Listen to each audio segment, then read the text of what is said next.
with my co-host Jason Sunkel tonight, and we are jumping on to talk all-time NBA nicknames. But before we do We're that, gonna debate. No, I'm just kidding. We're not gonna debate. That's what's going we on right might now. It's what we a might joke. debate. That's all I'm gonna say is what a joke. I don't know if you watched Okay, any of it or I zero haven't minutes of it. watched I haven't watched any of it. I did before we hopped on. I opened up Twitter for just a Oh split no. second. Oh no. Seemed like it was. I don't know. Depending on which side you're on, it seems like people are dug into their trench. So I'll just leave it there. But Yeah. Okay. We'll just leave anyway, it at that. yeah, I'm not going to go any further into any debate analysis. So we're going to touch on the one bit of news that's happened since last week, and then get into our nickname debate. And the news is Jamal Murray signs a 4-year, $208 million extension with the Denver Nuggets. Not really surprising given the fact that Murray in their championship run was instrumental in helping them to win the title in 2023. I guess there was some question as to whether or not Denver would be making a good move by signing Jamal Murray because of his uneven play in last year's playoffs. And then obviously he did not play well for the Canadian Olympic team. But it appears that possibly that Denver's looking at it as he was hurt, not playing at full capability, and they expect him to be back at full strength. His regular season last year was probably, in all honesty, his best regular season. But Jamal Murray is such an interesting player because never made an all-star team, never made an all NBA team, really has never been one of those guys that at the end of the season or at midseason for the all-star game has nobody's ever listed him really as a serious snub of a guy who, man, this guy should have been on there. And Yeah. yet in the playoff bubble Murray, when him and Donovan went back and forth in that series with Utah and Denver, where he had multiple 50-point games. And then obviously in their Denver's championship run, he was unbelievable as the second fiddle to Jokic. So not really surprising. And again, when you're talking about teams like Denver re-signing a guy that if you're going to let him go to free agency and say, hey, go out there and see what you can get. And maybe you take that risk. And I know next summer there's not that many teams that have cap space that could even sign Jamal Murray. Most of those are going to be teams that he probably wouldn't want to go play for that are rebuilding. So it's that case of do you just do it to keep the guy happy and know that if he walks out the door, you can't replace him? You got to be, if you're Denver, at least feeling a little bit nervous about it. But I think overall, if you're a Nuggets fan or you're a member of the Nuggets front office, I think you're happy to lock up Jamal Murray for another 4 years. Yeah. I mean, I think you're right. I think they're in a no-win situation here, Mike. You know, the only win is maybe he's back to 75% of what he was 2 years ago or 3 years ago before he got hurt. I think that's the only thing that could possibly happen. I think they let him walk. He's going to go somewhere else, like Klay Thompson did. He's going to go somewhere else, and someone's going to pay him. And I mean, what was Denver's going to do? I mean, they couldn't really replace him with anyone other than him because of the cap situation. So they were kind of in a lose lose situation, and now it's a matter of if he plays up to the level that he can play, then maybe they'll be back to the chance of winning the title. And if they don't, then he maybe can somehow be traded for some desperate team, and maybe they can get something back for him eventually. But I mean, that's a big contract to trade, so I don't know. Um, I just I just think they didn't really have much of a choice. Really, was ultimately what it comes down to, right? I mean, they just didn't have a choice. Yeah, I think where you have to look at it, and I kind of always go back to the Gordon Hayward situation in Utah and the Kevin Love situation in Minnesota, where in both of those cases the franchises didn't max out the player for the highest number of years and the highest salary. And that ended up making Kevin Love and Gordon Hayward upset. Maybe not upset enough that they didn't play to their capabilities, but as soon as both of those guys had an opportunity to become unrestricted free agents, they walked out the door. And I think that when you start talking about do you play hardball with Jamal Murray and say, hey, come back and show us another great season, and then at the end of next year we'll extend you, or when you go to unrestricted free agency we'll re-sign you for whatever X amount of dollars. I think you have to take into account the player's psyche. And I know it sounds crazy that it takes $208 million to keep Jamal Murray's psyche happy, but the reality is in the world of the NBA that even though these dollar figures sound crazy to you and I and to fans everywhere, that's what it costs to do business. And if you play hardball with Jamal Murray, yeah, maybe you can get him to sign for 190 million instead of 208 million, and that gives you more flexibility to be able to do some other things with your roster. But do you damage the relationship with Jamal Murray to the point where he's 95% of the happiest that Jamal Murray could be, and that 5% could be the difference in whether or not he plays to his capabilities and Denver wins a title or not. And look, you can easily make the logical argument, the rational argument that, hey, just let it play out and let's see if after this season we want to sign him to $208 million. But there's other factors that have to kind of go into it. And sometimes I think teams feel like, and I'm pretty sure Denver felt like this, that you kind of just have to bite your tongue and hope that you're going to get the best version of Jamal Murray versus trying to play hardball with him. And then all of a sudden you've got a guy who's unhappy who A, maybe doesn't play to his potential, or B, decides, hey, these guys didn't believe in me. I'm going to walk out the door. And clearly Jamal Murray at his best combined with Nikola Jokic is a pretty formidable combination that won the Denver Nuggets a championship. So I don't really have a problem with the Nuggets doing it again.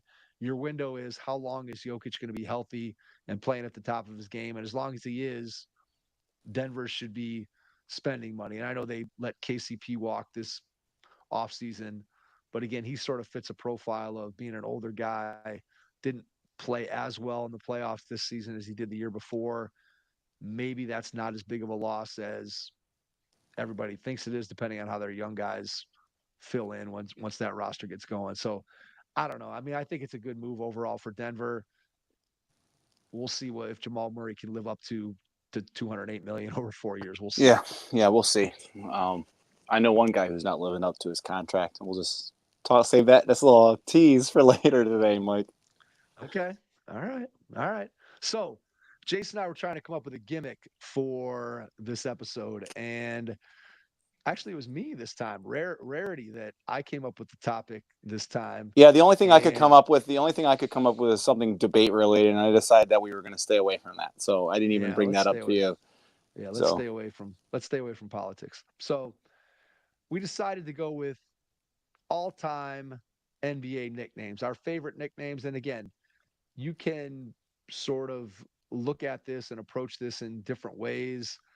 I'll be interested to see kind of how you thought about what made well, I went a with some. nickname. I went with a few or obscure ones. So some from my childhood that I Okay. enjoyed. Well, look, I'm looking forward to hearing what you have to say, and I'm looking forward to hearing your rationale behind nicknames. Now, before we go into it, and I'm not sure that this is directly related necessarily to NBA nicknames, although there are some NBA nicknames in what I'm about to do, but I don't know if any of our listeners, again, I'm old, so this book, What's a which book? is yeah, exactly. This is the In Your Face basketball book. It was written by Chuck Wielgus Jr. and Alexander Wolf. Alexander Wolf, I know for sure, was an author. He was a writer for Sports Illustrated. This book was published. I got this when I was a kid. It was published in 1980. This book was published in 1980. So we are now looking at a Something book. that's older than It is me. 40. Yeah, it is 45 years old. It's older. It's older than Jason, but I just feel like anybody who out there who is listening to this episode, if you have not heard or seen this book, I guarantee if you pick it up, there are a million times in this book that you will either A, nod your head, or B, just kind of be breaking out laughing. So I'm going to read you the section on nicknames just because I think Jason's going to enjoy it. And I think our audience will enjoy it. And hopefully it'll give you a little preview of the book, and maybe you can go out and find it on Amazon. So this is the section in the book, entitled Nicknames. So I'm just going to read this. It hopefully won't take more than about 2 minutes. If your feinting in movement has gotten you free for a 15-footer from the foul line, but your teammate has dribbled into the corner, has his back to you, and doesn't know that you're free, what can you do? You could call, hey, foul line, but it's much more personal to hail a teammate with a name. Full or formal names generally become contracted to single words or syllables in the playground's casual atmosphere. In fact, full names can be terribly cumbersome to pronounce in the split second you're open and want to get a teammate's attention. If your teammate happens to be cursed with a name like J. Parker Wallingford III, the defense will have quickly recovered by the time you've uttered the last syllable. But a quick shout of Park or Wall or just J should serve your purpose. Let's face it, you rarely end up knowing the full names of everyone in a pickup game. You end up using a first name, a last name, a variation on one of them, or a nickname. A good nickname is succinct, and by connoting violence or grace, has some relation to the game. Smitty and Red and Lefty are hackneyed and unimaginative, and therefore should be reserved for football and baseball players. Some of the very best nicknames are coined almost by accident. Apparel with lettering or insignia is a good place to start looking for one, and it's frightening how apt these often are. If a player has been ignored while teams are being chosen, the captain who finally winds up taking him might resignedly say, all right, I got the guy in the green shorts. And it's likely he'll be known as Green Shorts for the rest of the game. Or if a player happens to be a member of the Spring Valley Athletic Club and his sweatshirt says so, the man who will be guarding him might say, I got Svac. Or this happens occasionally with ball players who attended Catholic grammar schools. I got Our Lady. Be careful, though, lest a nickname like this be construed derogatorily. Simple nicknames, too, can be dangerously descriptive. Some players come packaged with brand names and commercial messages. Velveeta, because I'm so smooth, and Windex, gonna clean the glass, man. Pop Green became known as such not for any willingness to shoot his jumper, but for a boyhood affinity for Rice Krispies. A New Jersey playground hanger-on never outlived an elementary school gym teacher's constant commands to shape up, and he's known as Shape today. Two of Shape's cronies are Slop, that's what people call the shots he throws up, and Creeper, a deceptively savvy player who lulls opponents to sleep before making his move. And finally, there's Judge, who sits on the bench. Other nicknames are spin offs of given family names: Poison Ivy, Spider Webb, Hound Baskerville, Different Drummer, Mobile Homes, Looney Tunes, and Scratchy Hines. No one knows for sure whether Scratchy's middle initial is B. Names and nicknames of pro players can be bestowed upon deserving playgrounders, although such usage should be selective. There are pro equivalents of just about every type of player. Here's a handy conversion table where two are given. Use the representative with which you most closely identify. Quality, Butcher, Tony Kimball, Dennis Autry. You probably don't even know who those guys are. Yo-yo shooter, George McGinnis. Anything good, Doctor. Distance shooter, Downtown. Bogarter, Truck. Sweet hook shot, Kareem. Left-handed white guy, Jack Marin, Kevin Greavy. Stonewall picks, Wes Unseld. Outlet passes, Bill Walton. Dazzling dribbler, Bob Cousy. High arch jumper, Rainbow. From the hip, Jerry Lucas. Spin moves, Pearl. Double pump, Greyhound. Ambidextry, Paul Westfall. White superstar, Larry Bird. Backboard shattering jams, Gus Johnson, Daryl Dawkins. Shot blocker, Eraser. Flashy passes, Pistol, Magic. Never misses, Iceman. And there's a little bit more in that section, but I'll leave it there so you get at least a taste of what the nickname section of that book is all about. So that's the In Your Face basketball book. So we're going to talk NBA nicknames. You want to go first, or you want me to? Yeah, I'm going to go first. I'm going to go with. Are we going reverse order? Are we going reverse order? Do you have them in an order? Or you just? I don't have them in order. I just had the 5. So I'm going to be honest with you, Mike. So like I was just thinking of 5 nicknames, and I went with the 5 nicknames that stuck out in my mind. I had originally said, maybe I'm going to like Google some nicknames and think about this, but I didn't Google anything. These are the guys that came. So I'm going to tell you the one that came to my mind first, Mike. Okay. Jesus Shuttlesworth, Ray Allen. That is the first one that came to my mind. Okay. I remember when he was on the Bucks, and then someone just saying, "That's Jesus," and I'm like, "What?" Like I remember as a kid. So a lot of these are relating back to like Yeah, things I I remember from understand. when I was a kid. So it might I not got you. necessarily be like the best nickname, but it was the first one that came to my mind was Jesus Shuttlesworth, Ray Okay. Allen, and then obviously like when he hit that shot in Miami, they kind of brought it back a little bit there. They said, "Oh, only Jesus could save LeBron," and all this other stuff. So I just Jesus Shuttlesworth was the first one that I had written down. Is that one down for you or not?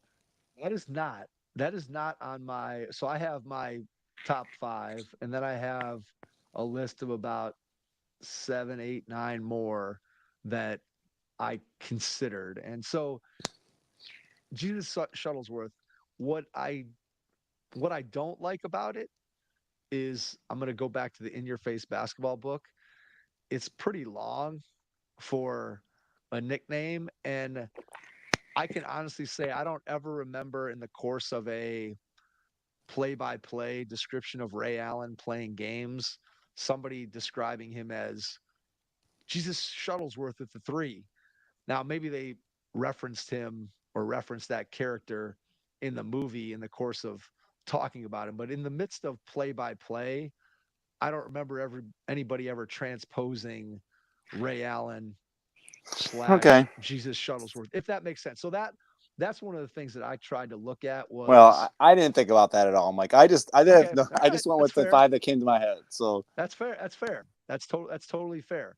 And again, that's why I wanted to see kind of how you approach it. Do we want to go back and forth, or do sure. you want to just go? You just want to Oh, go I'll your go through entire mine. list? I'll go through my list. I'll go through my Yeah, let's list. go Okay. through. Let's go through your whole Okay. list So because the that way, second. if you take any of mine, then I can sub them. I can sub them out. Okay. So my second one, Okay. just because he was a character, I have the worm, Dennis Rodman.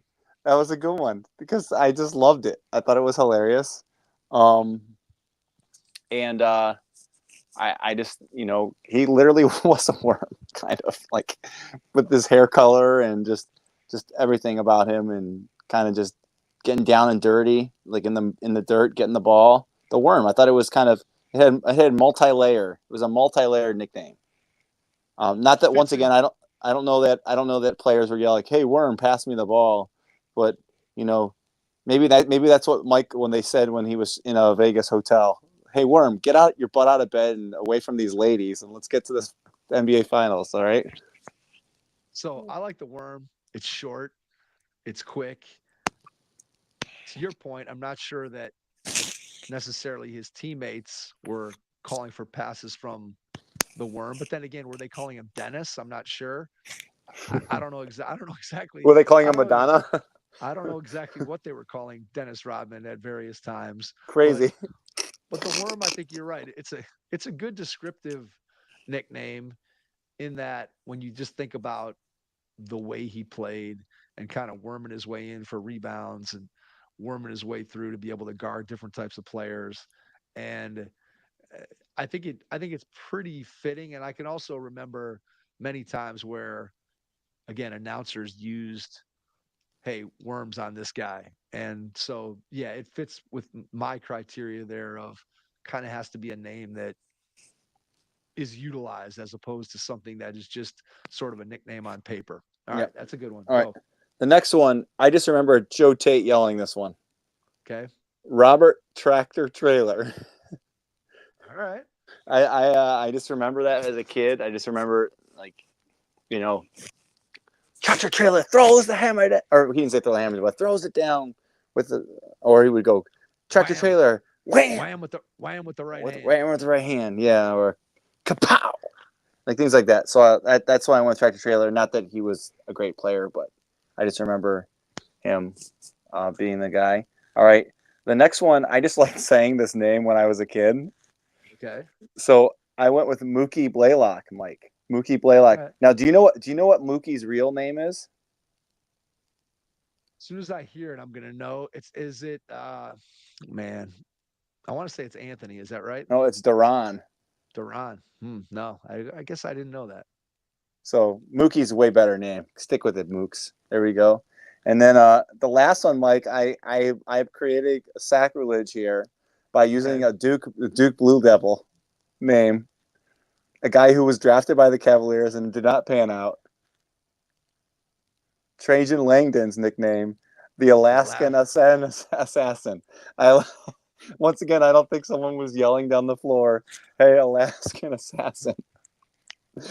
But but it was just one that stuck in my mind, probably because he played for the Cavs for that short period of time.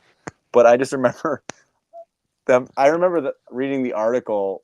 I don't know if it was on ESPN or the Plain Dealer or what, about the Cavaliers selected the Alaskan assassin, and I just remember that. And then, of course, he didn't end up panning out. But and now he's in the front office in Detroit, right? Or he was, at least. I don't know if he still is with the regime change, but I just remember the Alaskan assassin, Trajan Langdon, Mike. So here's my story. You want my Alaskan assassin story? Sure. Okay. So I think I want to say it was his final game at Duke, so maybe in the tournament, but it was definitely at the very end of his career. I feel like it was a game that Duke got knocked out of the NCAA tournament, and I remember him bringing the ball up the floor and trying to get by his defender, and he could not get by his defender. And I remember sort of equating that to, and I'm a little bit older than the Alaskan assassin, and myself playing against guys who were quicker than me as I started to age as a basketball player, and just no matter what I did, not being able to get by those guys as an offensive player. And I remember thinking, man, if this dude is going to be an NBA guard and he can't get by these college guys who are guarding him, he's going to have a really hard time making it in the pros. And that ended up obviously being the case. He's a really good shooter. I just don't think he ever had the speed and quickness to be able to succeed at the highest level. And obviously, again, he's had a very successful career. And I think I think he took over actually in Detroit. I think he's now in charge, if I'm not mistaken. But He's the I could be wrong. president. He's the president of the Detroit Pistons. Yeah. Correct. So he took over for, man, what's the guy's name? Why am I drawing a blank? Who came from Oklahoma City? Who did he take over for? What's the guy's name? I'm Oh, I totally don't drawing a know. blank. Totally drawing a blank. I don't know. You're gonna have to do some crack research while I'm All I doing know is my. he got a 6-year, $78 million contract to be the. That's pretty good. And he was I with the like it. Pelicans before. So, all right. There we go. All There we right, go. Mike, give me your names. Give me your names. All right. I got to figure out. Who I'm thinking of. What's the guy's Joe name? Dumars. No. God, what's his name? Troy Weaver. Troy Weaver. Oh, I wasn't getting that guy. Troy Weaver from Oklahoma. He was at Oklahoma City before he came over to Detroit. I actually heard him speak at the Junior NBA conference. Maybe that was in 2019. I think he was there. So anyway, Troy Weaver is the guy that All Trajan right. Langdon replaced. All right, my top five. So I guess I'll just kind of go in. Man, all these are good. All these are good. Actually, I might break my own rule and say I might go with a top six, just because Oh, I feel bending like the rules. Bending the rules. I don't know if I can kick any one of these off because I like them all so much. So just like you, I kind of went back to when I was a kid. Interesting, you had no current players, and I had no current players, honestly, anywhere on my list. So, and I had a my extended list has I mean, another one. Like I Rodman. said, I mean, I'm trying to look. Ray Allen's probably obviously the most current player, right? right, but nobody Yeah. that's in the league now. Yeah. Nobody that's in the league now. I don't have anybody in the league now. So all mine go back to when I was a kid. So how many? So Wait. How many of these am I not going to know? Am I going to know oh, all of these? you're gonna know all of them. Yeah, you'll know Okay. all of them. Yeah, Okay. there's none. I didn't go with I didn't go with any obscurity factor ones just because I felt like one, I didn't necessarily love any of them, and two, I just feel like the ones that I selected are just iconic in so many ways. Like the nickname and the player, like you can't have one of them without the other. I feel like they're just, Okay. they have to go together. All right, so I guess I'm going to go not in any particular order, but I'll give you kind of my reasons for why I picked each one. So the first one is George Gervin, the Iceman. Iceman, the Iceman. That was And Mike. Mike, I want you to know that was the only old name that I considered, like okay, old names. I yeah. considered Iceman. I consider I that. mean, great nickname when you think about just again, clutch, a guy that comes through, a guy that's smooth. When you think of George Gervin, the one thing George Gervin could do was finger roll. And I think of the iconic poster. Are you familiar with the poster? I think I've seen it. Yeah, yeah, yeah. George Gervin sitting on the ice throne with the Iceman, one of the famous Kostakis brothers posters that everybody in the era when I was a kid growing up, everybody wanted those posters. They were a lot harder to come by now. You could probably, again, if we were growing up in this internet age, you could find every single one of those posters, but they were much more difficult to come by back when I was a kid. But just when I think of the Iceman, you think of George Gervin. It's just a great nickname.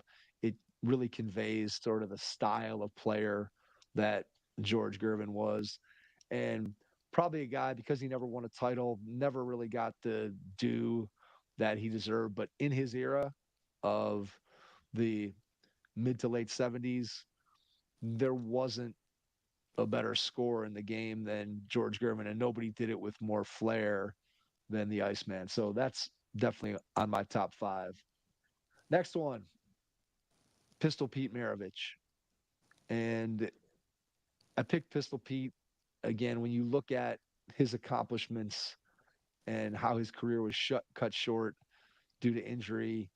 Anybody who's gone on and watched any kind of highlights of Pistol Pete's career, I think when you think of him, you think of the fancy passing, you think of his ability to shoot, you think of his shot making, you think of the fact that he averaged 44 a game in college, and that was with no 3-point line. And when I think of Pete Maravich, I never just think of Pete Maravich as a name by itself. I always think of it's Pistol Pete Maravich. It's not just Pete Maravich. So to me, the nickname and the player's name go together. And I just think Pistol is it's iconic. It's a name that Yep. anybody knows. It goes with the name Pete Maravich. You will rarely, if ever, hear somebody say Pete Maravich without saying Pistol Pete. And kids who were in my era who grew up doing the Pistol Pete ball handling drills and all that kind of thing. And there's all kinds of videos of him playing horse and showing Red Auerbach all his ball handling drills. And I just think about the influence that he had on my generation of basketball players. And Pistol Pete is an iconic nickname. So that is I don't know if it's number two, but it's the second name on my list. All right, now we get to three that I think are pretty hard to distinguish. My third one is Michael Jordan and Air. And this one kind of breaks my own rule in that I don't think when we think of Michael Jordan, I don't think of announcers, commentators saying, there goes Air Jordan going to the basket. Not that they didn't ever say that, but clearly they were calling him Michael Jordan or Michael MJ. or Jordan or MJ much more than they were calling him Air. However, the reason why I decided to include this one on there is because basically an entire brand and generation of kids that has no idea who Michael Jordan, the basketball player, is. Everybody knows what and who Air Jordan is. And you think about the Jumpman logo and everything that quote Air Jordan stands for when you're talking about nicknames that are timeless, that are going to be around forever. The Air Jordan nickname, A, fits obviously the way Jordan played and flew through the air and dunked and everything else that went along with his athleticism and his game. But then when you pile on top of that, just what he was able to do with the brand through his affiliation with Nike and the fact that the Air Jordan brand is bigger today than it probably was when he was playing. And you think about its influence, not just in basketball, but when you look at the University of Michigan wearing Air Jordan and you see the Jumpman logo on Michigan football jerseys, it's kind of crazy the impact that that nickname has created. And so I think for that reason, that's why I include it. Not just despite the fact that again, Jordan, the GOAT, my favorite player. You put the whole thing together, and I think he has to be on that list. Okay, fair. I mean, I get it. All right. Then the next two are But I do have one bone to pick with you. sure, go for it. I guess. Oh no, I was just gonna say you said it was your childhood, so I guess MJ was, I guess, theoretically your childhood. But Well, he was totally my childhood. I mean, he wins the national title in '83 when I'm 13.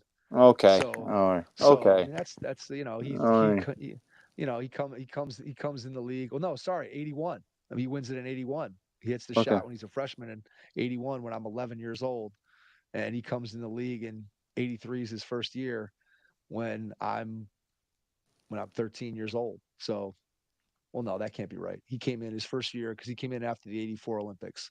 So the '84-'85 season was his rookie year. So I'm 14 going on 15. So I think certainly that qualifies as my childhood. I wasn't 5, but definitely through my middle school or junior high and high school years, there was no bigger influence on me as a player and my love for the game of basketball than Air Jordan in this case. All right, my last two, and then I'm gonna have a sixth man. But my last two, I think to me, these are the two best nicknames in the history of basketball. They both, I think, convey so much about who the player was.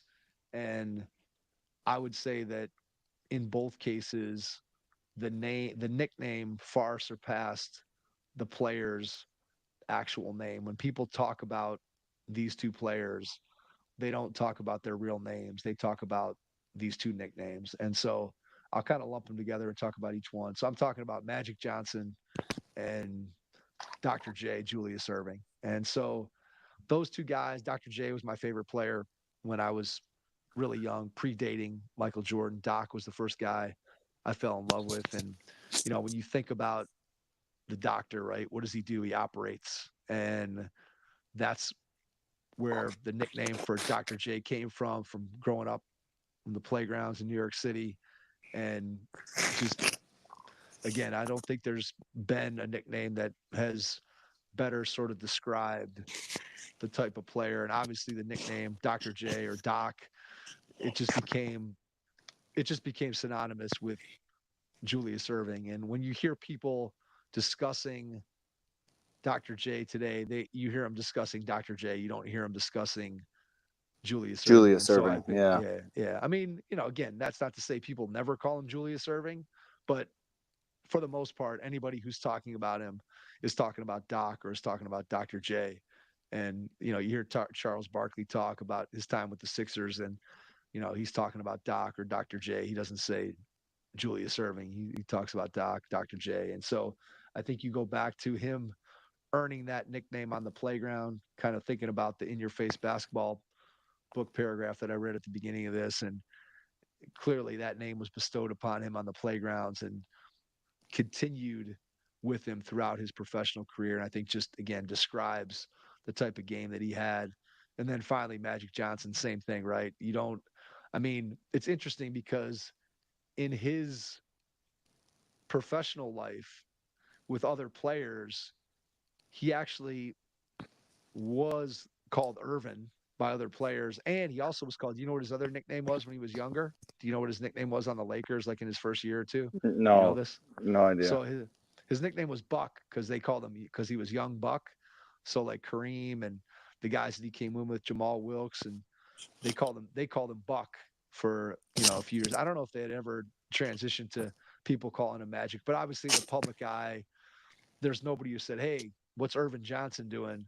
Everybody called him Magic, and clearly his style of play and what he did in terms of his ability to pass and his ability to see the floor and be a team leader. And all you got to do is go look at some Magic Johnson highlights on Twitter or YouTube or wherever you want to look at them. And you can see where that nickname came from. Yep. And then you combine that with just the smile and the charisma and just how it appeared while he was playing. He was just a guy that seemingly was having so much fun playing the game that, to me, Dr. J and Magic are the two that stand above everything else, simply because, again, those two nicknames became synonymous with those two players and in so many ways just replaced their given name, and we just know them as Doc and Magic. And so those are my top five.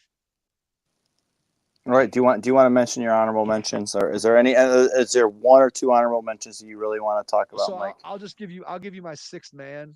So my sixth man actually changed his name to his nickname. Do you know Kareem who I'm talking about? Abdul-Jabbar. Kareem Abdul-Jabbar. That's Oh, not a nickname. That's just he just changed his name. no This idea. guy played for the Cleveland Cavaliers Hot Rod Williams. during the George Karl era. Oh, that's pre-me, Mike. Predates you. You will know exactly who I'm talking about. Bob Bingo Smith. No, but that's a good guess. Bingo is a good nickname. Actually, when you said Joe Tate, I thought for sure you were going with Bingo Smith. Oh, I thought okay. you were going to say you remember him yelling bingo, but that would have been way before your time. The That was Miracle when of we Richfield in 1976. All right, so what actually works out is I can read the last part of the In Your Face basketball book because this guy is a part of the book. So I'm going to read it. It may seem hard to believe, but no, Lloyd Free didn't wake up one morning Oh, World Be Free. decide that anyone in his neighborhood who didn't call him All World would get a slam jam in his face. Long before Free got the reputation he has now, he was wowing the Brooklyn regulars with 360s. So they began to call him Twirl after what a globe does on its axis. The streets quickly transformed that into Whirl, and with Free's success, it eventually became All World. So that's where it came from. And obviously, World changed his name, or Lloyd Be Free changed his name legally to World Be Free. So that's a pretty good nickname. World is a pretty good nickname. And then you change it to, you legally change your name to your nickname.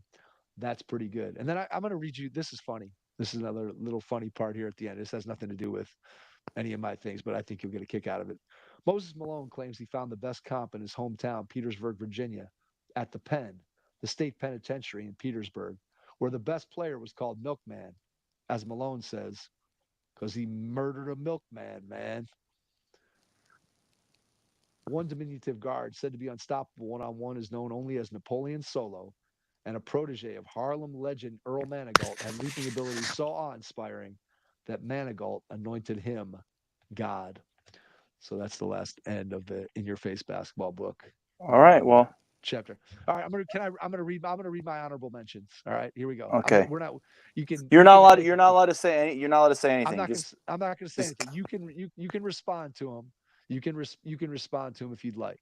All right. Okay. So, Earl the Pearl, who also had a second nickname. You know what his second nickname was? No. Black Jesus. All right. Next one. Dominique Wilkins, the Human Highlight Film. Gary Payton, the glove. The glove. Okay. David Robinson, the Admiral. Wilt the Stilt. Clyde the Glide. Walt Frazier. Clyde, kind of smooth. New York Knick, fashion icon. Downtown Freddie Brown. I only know Downtown Julie Brown. You know who Downtown Julie Brown is, right, Mike? MTV, right? MTV. Yeah, one of the first MTV VJs. She's actually on satellite radio, Mike. Sirius XM 90s on 9. She hosts she hosts shows on there. All right, I'm gonna have to tune in. I think she stole the name from Downtown Freddie Brown. Okay. All right, so those are my honorable mentions. And again, my top 5: George Gervin, the Iceman, Pistol Pete Maravich, Michael Air Jordan, Julius Dr. J. Irving, and Irvin Magic Johnson. Special mention, Lloyd/World Be Free. All right, good stuff, Mike. All right, let's just do it and get it over with. Let's rip the Band-Aid off. Are you ready? We're doing it? I mean, briefly, just like I'm not. All I'm gonna say is it's a pitiful performance. There's now. I don't know how much you've been following the stuff that's happened over the last 36 hours, but there's been some lawsuits filed against Deshaun. There's been Some legal entanglements. some legal entanglements that, according to some reports, that if these end up being uh, founded, the Browns could theoretically void their contract. So I don't know if Jimmy Haslam's the one that filed this lawsuit. But there's some other things too. There's a burner account that was been made that seemingly has been made. Deshaun may be pulling a Kevin Durant, and there's lots of random tweets that seem to say uh, point to the fact that it might be Deshaun Watson who's tweeting these things. So I don't know what's going on, but let me just say I know that you are not a believer in Baker Mayfield, but and I know that he probably would not have been the he wouldn't be playing the way that he's playing now because he needed to have that setback and doubting and chip on the shoulder. And I'm once again not saying that he's like an all-pro quarterback, but my God, if we could even have had 75% of what Baker Mayfield, I mean, God Almighty, this is bad news, Bears, man. The Browns. I know we said at the podcast last week that we didn't think that was going to go well. Oh, we proved ourselves right. They proved us correct. This is not going to be. I mean, I don't know how many games you can trot him out there if he's this bad. The whole reason they didn't sign Flacco is because he didn't want someone floating over his shoulder. Well, they have Jameis Winston floating over his shoulder, and if the Browns go 0-3 or 0-4, I would not be, and that's not even talking about the legal stuff that's going on in the background. But if they're 0-3, sit his butt on the bench. I'm done with it. I'm over it. I mean, you can only say get the rust off so much at this point in this adventure that is Deshaun Watson. The end. Okay, so I have several questions slash thoughts. So one, don't get me wrong, his body language and the way he carries himself is of a guy that I don't want to say could care less, but he doesn't seem fully invested in what's going on with the Cleveland Browns. That being said, and again, I don't claim to be an NFL quarterbacking expert, but is the reason why the Browns don't throw downfield because Deshaun Watson isn't capable of throwing downfield, or because that's the play calls that are being made? I don't know the answer to that question, but I know like in the first half, it felt like they threw nothing but five Dinks and yard dunks. passes. Dinks and Yeah, dunks. 5 yard passes. Is that because Watson is incapable of doing more, or I don't know what it is. So that's one. I don't know where on the scale of how bad Watson is, how much the play calling and the offense plays into his poor performance. But again, his body language is terrible.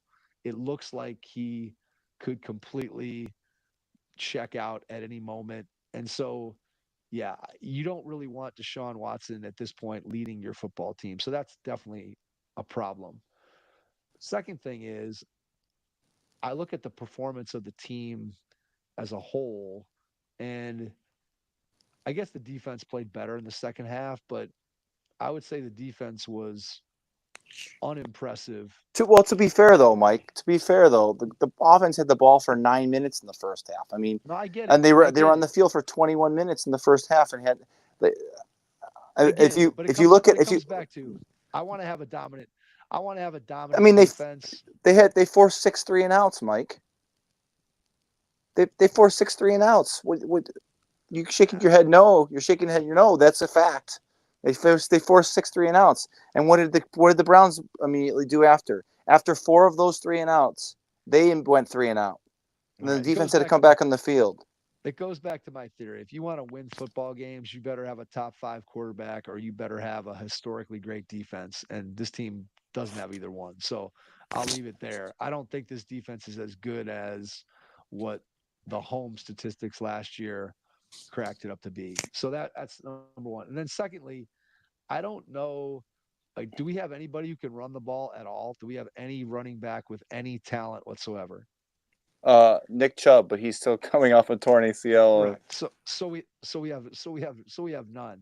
I just don't know. Like, I don't know what this team is good at. Like, what unit do we have that you're like, oh, that unit is dominant.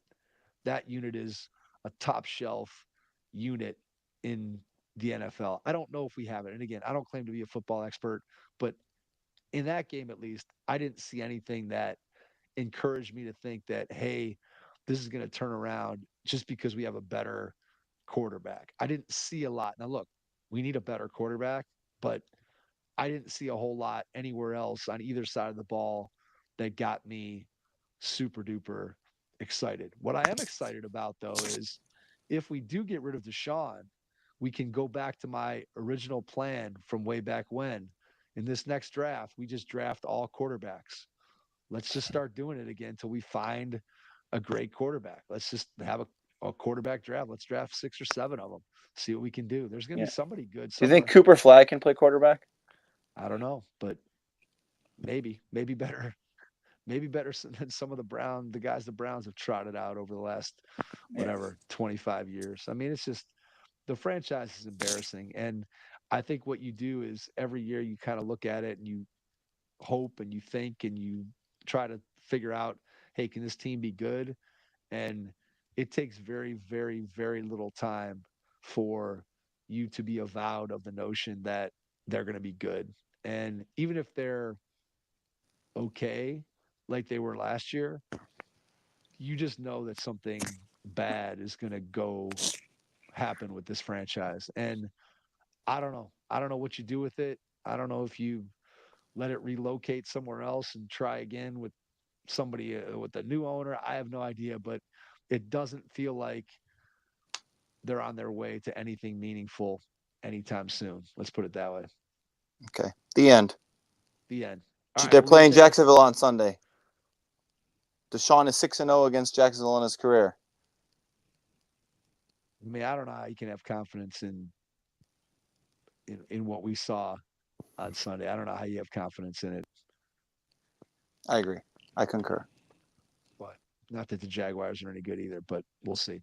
All right, we'll leave it there. Hopefully you enjoyed this NBA nickname episode. Pretty soon we'll be getting back into some more NBA, hopefully news and It will be. season. We will not be back with an NBA episode next week, Mike. Right? That's correct. Because episode 1000 will be coming a week from today, and we're in the process of finishing up everything that we need to do for that episode, and then we'll be putting it together. We hope you're going to enjoy it. Please make sure you follow us on Twitter, retweet some of the tweets that It we're will putting out officially there. be the longest episode in Hoop Heads Pod in history. I feel By the time it's confident all that it will. I feel confident it will be the longest episode, but you have a chance to win some great prizes from Dr. Dish and Fast Model and Game Changer, along with Coach Showalter's book, From Cornfields to Gold Medals. So please go out there, retweet, follow us, subscribe to the pod, and we will see you next week for episode 1000. In the meantime, we'll have our 2 regularly scheduled interview episodes, which will be number 998 and 999. Tonight's 997. And then 1 week from today, episode 1000 will be here. So thanks for being a part of Hoopheads Nation. Really appreciate it. And to everyone out there, thanks for listening tonight. And we will catch you on our next episode. Thanks.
gonna answer the same questions that we had all of our guests answer, and just kind of give you maybe a little window into what Jay and I are thinking in relation to these questions. So let's start with the first question. Why was becoming a basketball coach the right choice for you? And I'll let you lead this one off. So, so this is kind of a funny story that I don't know that I've ever told you on the pod. So, like, I coached some basketball stuff, obviously with you, with Head Start, and some like small things. I got into refereeing for a little bit. I just didn't find joy in refereeing. It was not fun for me, and it wasn't like parents were yelling. It wasn't actually too bad. There was only the one CYO incident, which I think I've shared with on the pod before. But um, so when I got to Olmsted Falls, uh, when I filled out my application, I had said, "Oh, I'm interested in coaching," and I mean, basically checked all the boxes just because I was like, I want to coach, coach, coach.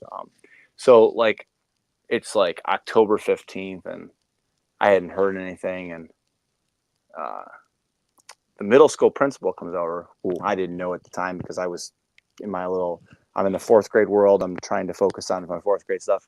He comes over and he goes, Jason Sunkel. I'm like, he like literally randomly walks in my classroom. I'm like, yeah. He's like, so we haven't had 4 teams in a while for girls basketball, but we're going to have enough girls to have a fourth team, and I'd like to have a fourth team. So I was told that you had some interest in coaching basketball. Um, would you like to do it? So I'm like, yeah, sure. When's it start? Tryouts are after school today. So so he's like, but you won't be able to lead anything because you don't have your coaching license, and you don't have to. But if you could please just do your first aid tonight, and then we'll go from there. So, or for first aid during your planning period today, we'll go from there, or something along those lines. So I ended up busting out my first aid so that I at least had my first aid and my CPR done. And then the next day, I ended up coaching. Like, I was able to do it because I literally applied, get all the classes done that night. I think I was up till like 1 or 2 a.m. just doing everything so that I was. And then yeah, so the rest is history. I've coached girls basketball for, what is this? This will be since year one. So it was year one. So this is year 9 in Olmsted Falls, and I've coached boys basketball. This will be year 4 for boys basketball. So I do both, and then I also coach cross country, and this is year 7 for cross country. So why is it right for me? I just really enjoy it. I really enjoy coaching basketball and cross country. Um, Ironically, I think I'm at the point where I'm almost enjoying cross country more than basketball. Honestly, Mike, and it has nothing to do with um, the game itself, because basketball. When my kids ask me, basketball is my love, my first love.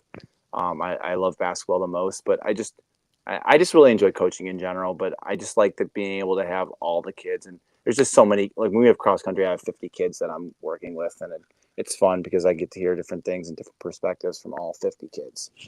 Whereas basketball is 10. But I also love the camaraderie of coaching basketball, and I'm really really enjoying basketball as well. And we're gearing up for another season. I'm gearing up for year 9 right now. We're in the planning phases of our tryouts and all that fun stuff. So yeah, so I just think I really enjoy it. Um, I don't win a lot of games but I've it's fulfilling, and we work really hard. So that's why basketball's right. I guess it kind of tells you how I got into the game, like coaching at the current level. But yeah, that's where I'm at with that, Mike. Right. Well said. I'll share So my what? story. Yeah. So what about you, Mike? Why is basketball coaching the right thing for you?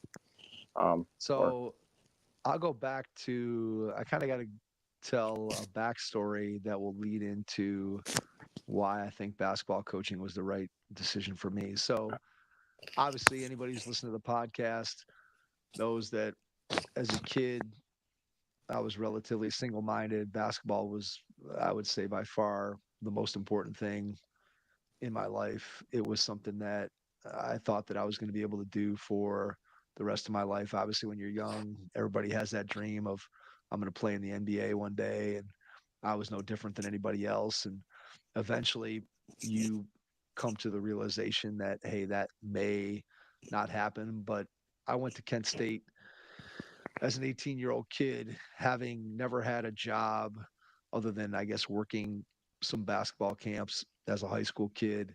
But I never worked in a fast food restaurant. I never delivered pizza. I guess I was a paper boy when I was like 9 years old, but I never had a real job and really had no idea what I wanted to do. So when I got to school and eventually had to figure out what my major was, I thought, well, let me do something that gives me the widest array of options. So I chose business.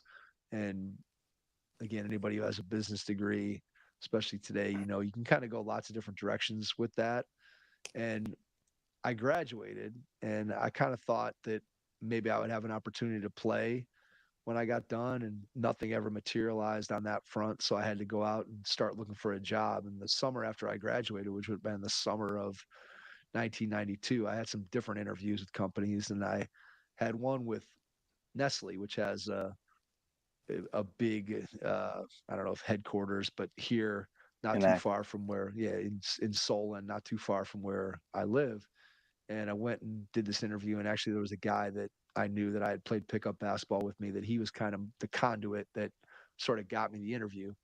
And I went in, and I don't remember much about the interview in terms of its content. I don't really even remember too much about what the actual job was, but I know I went to the interview, came home, and another day or two later, they called me up and they said, "Hey, we'd like you to start in about 2 weeks." And this was probably end of June, maybe the beginning of July. And I just remember after I got that call, I hung up the phone and I'm like, they want me to put on a suit and go to work. It's July, man. It's like 90 degrees. I don't want to put on a suit and go to work. And both of my parents were educators. So my mom was an elementary school teacher and my dad was a professor at Cleveland State. So other than my dad teaching like one summer school class, I never really had seen anybody work in the summertime. And so I looked around and I said to myself, I don't think I want to go to work in July in a suit. And so I started thinking about, well, what were my other options? And obviously, I couldn't teach with a business degree.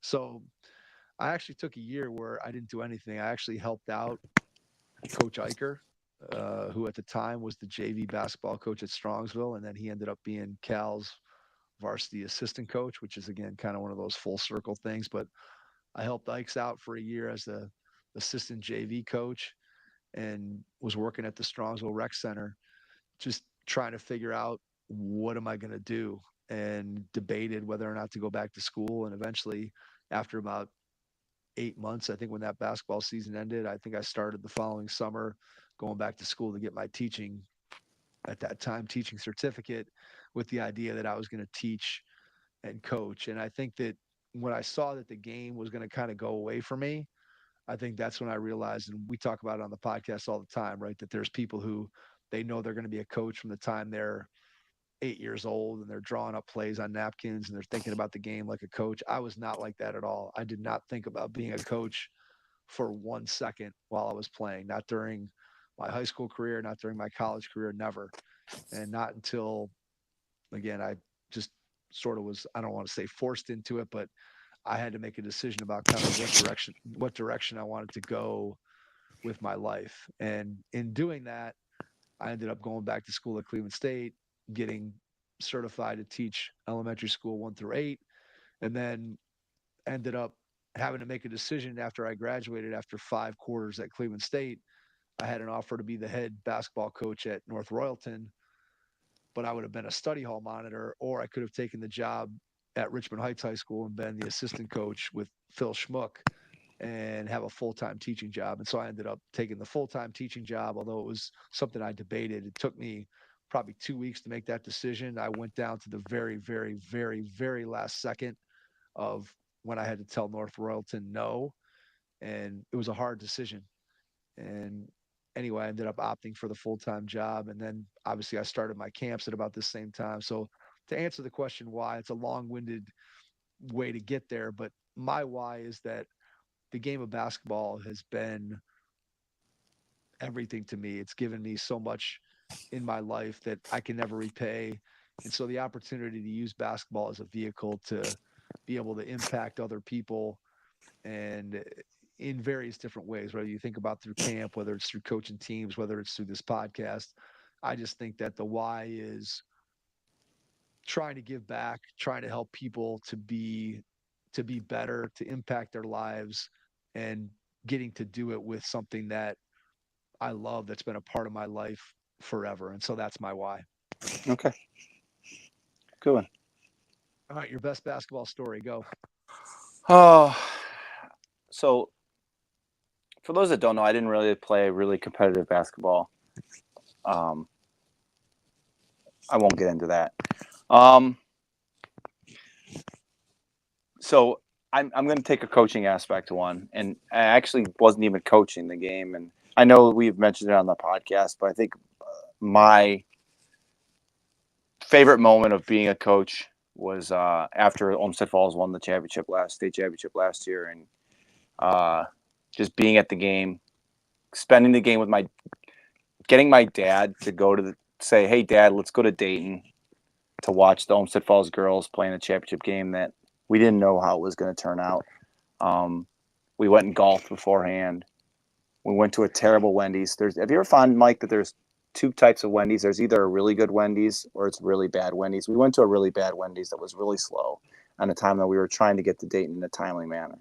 Anyways, and just being able to see them win the championship, know that I coached in some way, shape, or form, and I taught three of those girls, like in the classroom, or four of those girls in the classroom, four of them, and then I coached them, and like maybe not directly because they weren't. I think only one of them was on my team in one year, but we were in. I mean, we practiced together every day, so all four teams are together, and I sat on the sideline for some of their games, and just having a hand in all but one. I literally there was only one girl who was like a move in, um, and then winning the championship, state championship, and then getting to go on the floor and just like celebrate with them because we got invited onto the floor. It's probably my favorite basketball moment, and I don't know that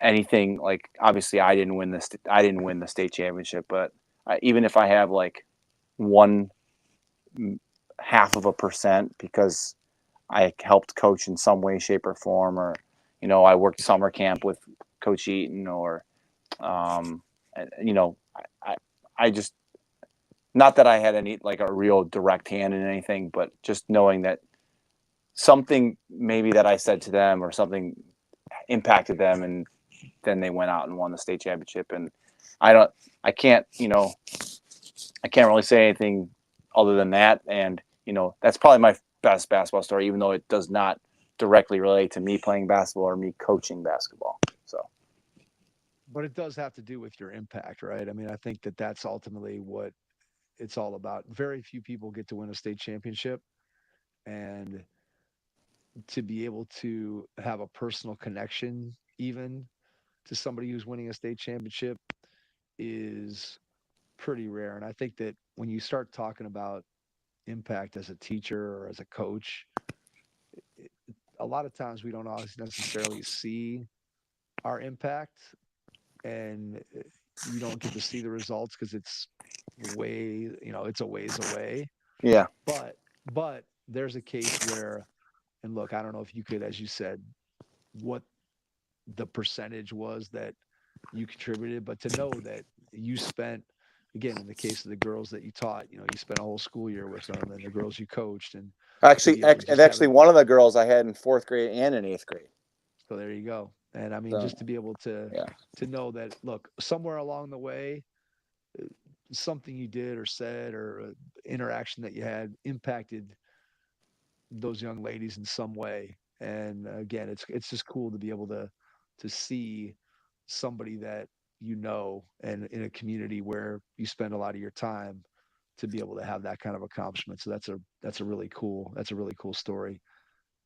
I try to think about what story I wanted to tell, and I've got some like quick hitter funny ones from primarily from college, but there's a million different stories that I can think about. And what's funny too, Jay, is that when I think about my playing stories, like a lot of what's memorable, and it goes to, I know we've had at least a couple episodes about this and discussions about, do you love to win more? Do you hate to lose? Like honestly, like a lot of my stories are about losses. Like those are some of the best stories. Maybe because the memory of those losses is the most vivid. But I decided that in honor of the Hoopheads Pod 1000th episode, I'm going to try to keep it positive. So I went back to my Brunswick playing game. career. I'll try to set it up. I'll try to set up the story so that there's there's a good ending to it, but I'll try to kind of set it up because there's some pieces to it that I think make it a little bit more interesting. So going into, and I've told this story on the podcast before, but basically the summer before my senior year, Kent State was recruiting me. And that's obviously where I ended up going to school. And they said, "Hey, do you want to come down for an official visit?" And at that time, and again, pre-internet, no coach that was working with me, no parents, nobody that knew kind of what was going on. And I said, I don't know if I want to take an official visit. I'm still waiting. I'm waiting for that call from Ohio State, from North Carolina, and I still am. I'm delusional at this point that I think that those calls are still coming as I'm heading into my senior year. And so I tell them, no, I'll come down for an unofficial visit. So we come down, and my mom and I, and here's another Wendy's reference to go back to your story. I still remember my mom and I going down and meeting with the coaching staff, and then going and sitting at Wendy's. We had to pay for our own lunch because it was an unofficial visit. And then after we left that visit, basically there was no interest from Kent State anymore. The calls stopped, the postcards stopped, the letters stopped. They basically stopped recruiting me. And which again, looking back on it, completely understandable. So anyway, going towards the end of my senior year, as all of the interest that I thought was going to be coming my way was not coming my way, I decided, well, maybe I can re-recruit myself to Kent State. So I make a call. My dad and I call down and we say, "Hey, are you still interested? Is there any interest?" And basically at that time, they had all their scholarships were used up. They didn't have another scholarship to be able to give, but they said, if you're interested, we're still at least interested. If something would change in our situation, we might consider it. So we go into the last game of my senior year. It's a home game against one of our rivals, Brunswick High School here in the state of Ohio, and two neighboring communities. I've got friends on the other team, and Coach Jim McDonald, who's the head coach for Kent State, comes to that game. And the game is televised on local broadcast, whatever, cable. So there's two announcers. So the game's getting announced. It's on TV. And Coach McDonald's there. And Brunswick has two players that go on to play Division I college basketball. They have another kid who was a really good friend of mine, Todd Grabowski, who goes on to play tight end for Michigan State. So a really good team that we're playing against. And the game is tight all the way through. It's tight all the way through, and I'm having a good game. And it's it's tense. It's a big rival. Last home game, the game goes to overtime, and at that point, Coach McDonald is gone. He leaves before the game ends, so it goes to overtime. He's gone. He's gone, and to be honest, I don't know if I know he's gone. Again, it's been so long, and I've seen the video so many times that I don't know if I know he's gone because I've seen the video of him leaving and no longer being in his seat, or I don't know if in the moment, I feel like in the moment I knew he was gone too because I was aware of him being at the game. But anyway, the game goes back to overtime and it's going back and forth. And we have the ball with maybe, I don't know, we have a possession. We're kind of working the clock down at the end of overtime. Let's say the last, I don't know, 30 seconds. We're passing the ball around the perimeter. We're passing around the perimeter. And I go to make a move with about maybe, I don't know, 10, 12 seconds to go. And I go into the lane and I spin. And as I spin, I get stripped. And the other team steals the ball. And the kid who I referenced before, who was a good friend of mine that ended up going to Michigan State, he ends up with the ball and he's dribbling down the court. And he gets into the lane. And one of my teammates, Andy Cromer, goes up and blocks the shot that he takes with maybe, I don't know, maybe 4 seconds, 5 seconds to go. And the ball kind of kicks out to me off this block.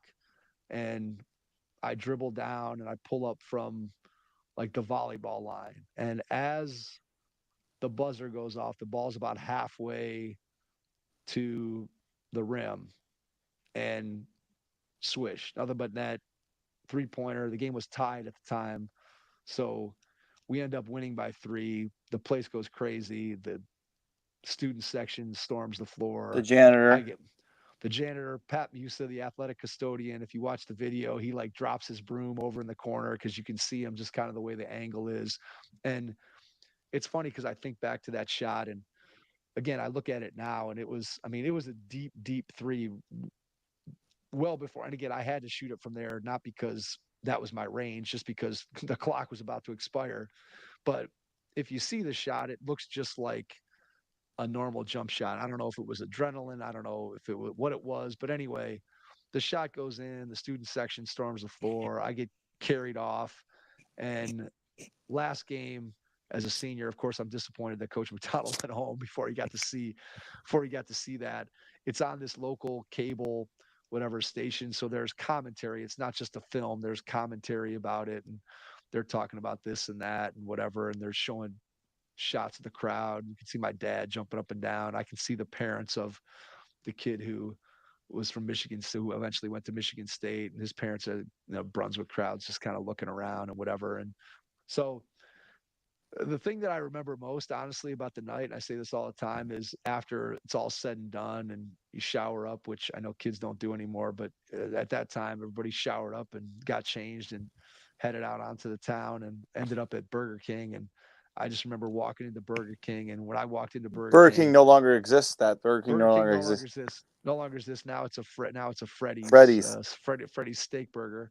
But walk into Burger King and get a standing ovation in Burger King after this game. I walked in and people just stood up. And so when I think about again the best moments or the best moment for me as a player, at least in terms of organized basketball, that's what stands out. So that's my best story. And then obviously Coach McDonald must have seen something he liked because eventually somebody transferred and I got the seventh scholarship out of seven freshmen and luckily ended up having a good career. And thanks to all my coaches at Kent, Coach McDonald, who passed away earlier this year, and Coach Grube and Coach Smith and everybody else that was a part of my success there. So, All right.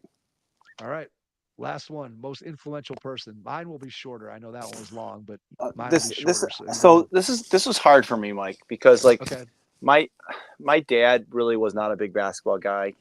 My mom was not a big basketball, but my dad was big on like watching. We watched like the MJ tapes, and I've talked about that on the podcast. So like that was really my introduction to basketball.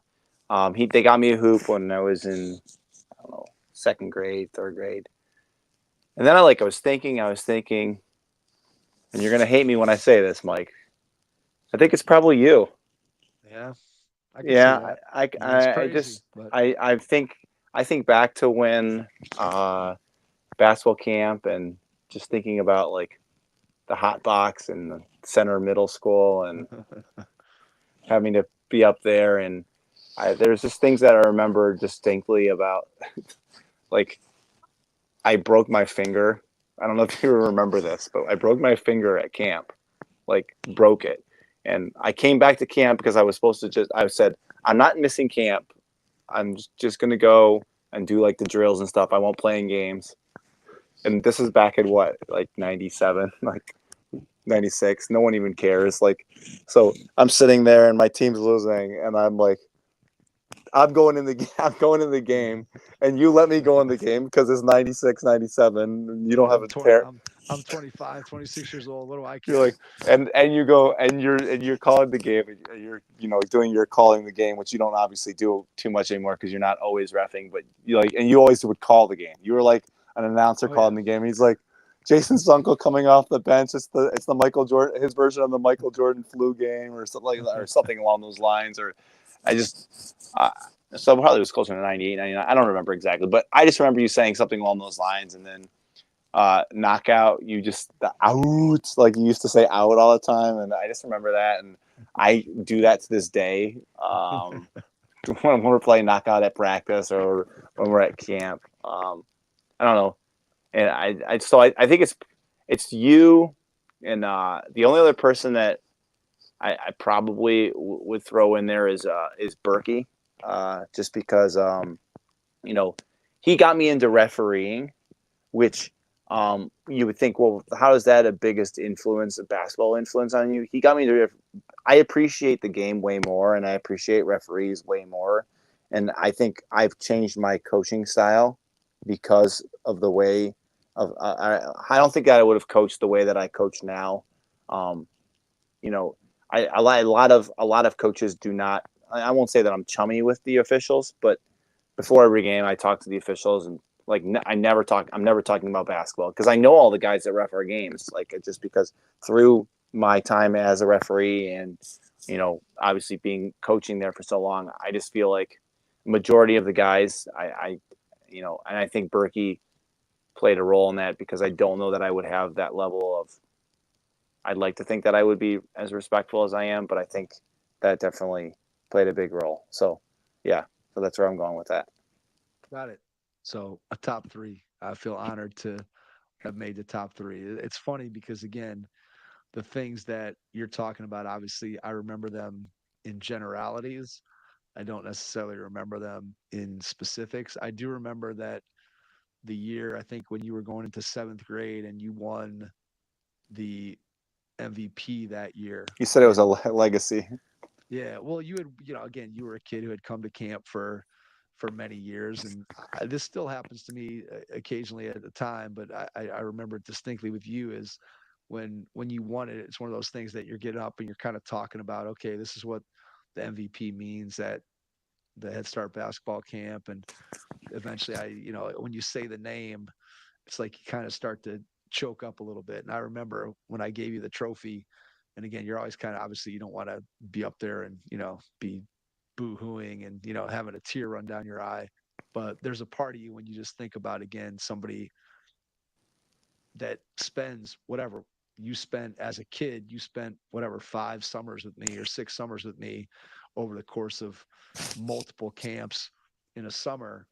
And there's a and I think this is something that when you think about coaching, it's a two-way street, right? I think the players have an impact on coaches and coaches have an impact on players. And I'm not sure that either one always necessarily knows the impact. I think sometimes we discount the impact going both directions, if that makes any sense. I think coaches sometimes discount how much of an impact they have on players, and I think players for sure discount how much of an impact they Yeah. have on And coaches. and I always will remember too. One more thing, I always remember that last camp. I think you did it intentionally, even though I don't think you'll admit to it. You putting me on Rebecca's team in the last camp. I think you totally. I think you totally played a puppeteer with that a little bit. I don't know if Could I don't know if you could were have been. even remember, I have no recollect. I have zero recollection of that. but it So was just it it's was not it's fitting not because it's not beyond it's not beyond my capability. How about that? yeah, I'm just saying like I feel like because it was the last time, and then we ended up winning the championship that year too. So it was you know, but I'm like I think back to when obviously we see the players play now, and like your daughter was there, but I just think back to when I don't know how it was even physically possible that you would put me and her on the same team because she was a better basketball player than I was, probably. But for being a girl and being 2 years younger than me, she was definitely like serviceable. So I just Sure, remember that. for So sure. That's yeah, funny. That's funny. Hey, a little manipulation never hurt anybody. Yeah. All right. So my most influential person, and I think, look, I could obviously cite my coach in high school, Bob Casey.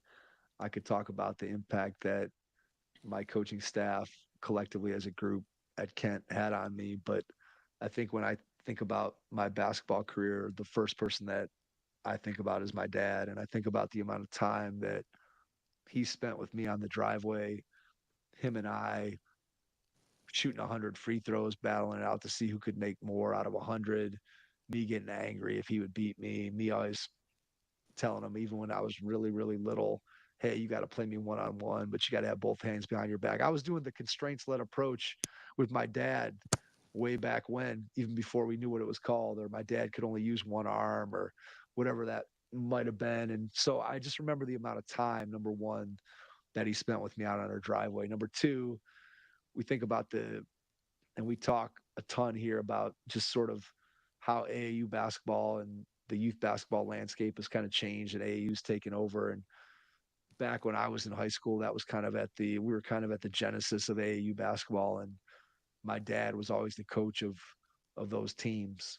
And I still remember he had this folder where he'd write stuff down and he'd have lineups and he'd be trying to figure stuff out. And, looking back on it as a 54-year-old, you see again, just like the amount of time and the amount of care and the amount of love that he put into it, just again, to give me every possible advantage that he could. And then, I think about him and my mom, and every high school game I ever played, they were there.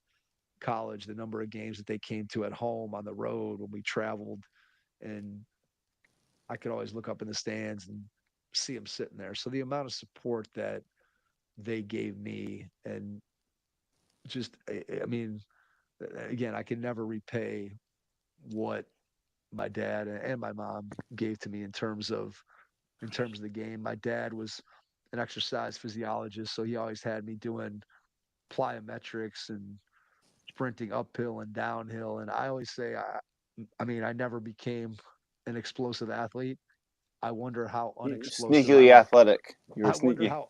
I wonder how unexplosive I would have been had I not been doing all the things that my dad had me doing, which were way before probably anybody else was doing them. I was doing box jumps and bench blasts, and like if you think about the Vertimax, like my dad basically had a homemade Vertimax with some rubber tubing and a wooden platform, and he was tugging me behind a motorcycle to try to increase my speed or my stride length. And I used to run sprints in the Strongsville Cemetery going different directions. So I'd run downhill and uphill and on the cinders, and just all this stuff that, again, all that came from my dad. And I guess I'll end my little section here with just, and I think I've shared this on the podcast before, but there was a piece of advice that my dad gave me that stuck with me as a player. And I think that anybody who ever played with me at any level, whether it was organized basketball, whether it was pickup basketball, I think that